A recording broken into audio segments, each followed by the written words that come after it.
as Lady of Mount Carmel, because she appeared on Mount Carmel and gave blessings to all when they are in trouble. That miracle is shown by this cake on this occasion. Let us welcome them.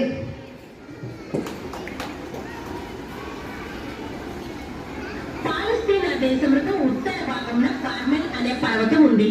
Carmel అనగా అడవిలోని తోట అని అర్థము.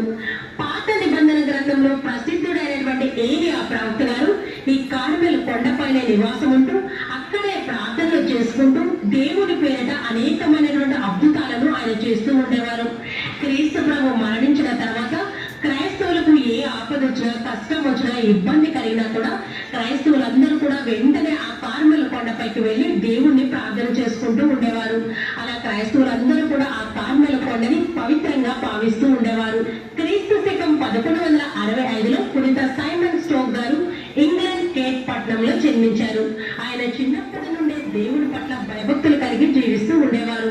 మంచి గురువు కావాలి అనే తలంపుతో పునీత సైమన్ స్టోక్ గారు ఉంటూ ఉండేవారు. అయితే గురు జీవితాన్ని మొదలు పెట్టడానికి ముందు ఆయన పవిత్ర యెరూషలేం మహానగరానికి తీర్థయాత్రకు వెళ్లారు.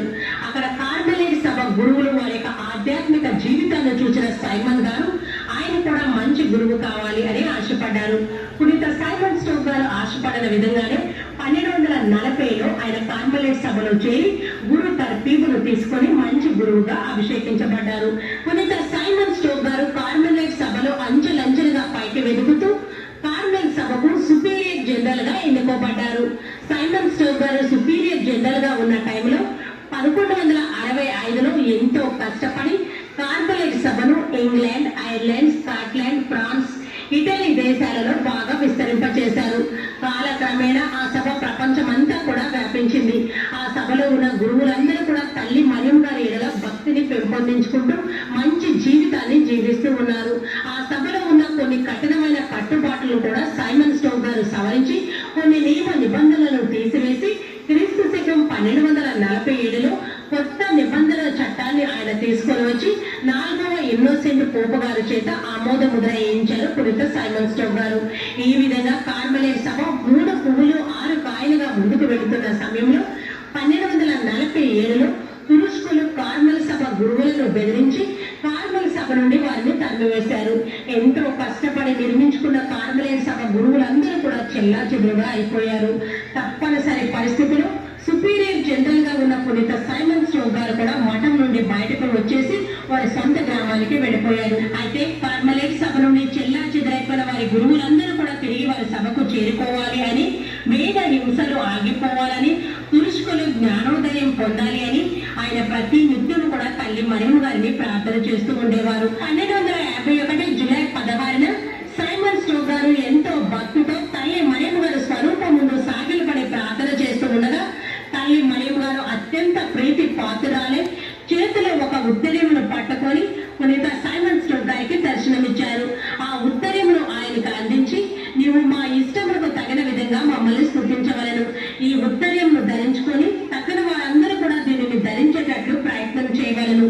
దీనిని విశ్వాసంతో ధరించుకున్న వారందరూ కూడా వారు జీవించినంత కాలము మా యొక్క సహాయాన్ని పొందుకుంటారు అని దేవమాత తల్లి పునీత సైమన్ స్టోక్ గారికి ఆ ఉత్తరీయమును అందించారు. ఈ ఉత్తరీయమే ఇప్పుడు కార్మెల్ సభకు గొప్ప గుర్తుగా మారింది. తల్లి మరియం గారు సేన సహాయములకు చిహ్నంగా మారింది.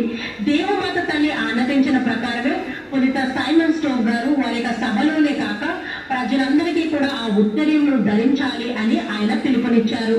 కొంతకాలంలోనే పేద ధనిక అనే తేడా లేకుండా ప్రతి ఒక్కరు కూడా ప్రపంచంలో దేవమాత తల్లి వాగ్దానం ప్రకారం ఆ ఉత్తరీయమును ధరించడం అలవాటుగా చేసుకున్నారు. అద్భుత రీతిగా ఆ ఉత్తరీయమును ధరించే వారందరూ కూడా తల్లి మరియమ్మ గారి దగ్గర నుంచి సహాయాలు, కృపా వరాలు దండిగా పొందుకుంటూ ఉన్నారు. ఆ ఉత్తరీయమును ధరించి గౌరవించి ప్రార్థన చేసే కార్మెల్ సభలో అందరికీ కూడా పూర్తి సంరక్షణ, దైవ దీవెనలు అందుతూ ఉన్నవి. తల్లి మరియం గారి యొక్క గౌరవార్థం ఆ ఉత్తరీయమును ధరించే వారి సంఖ్య రోజు రోజుకి పెరుగుతూ వస్తుంది.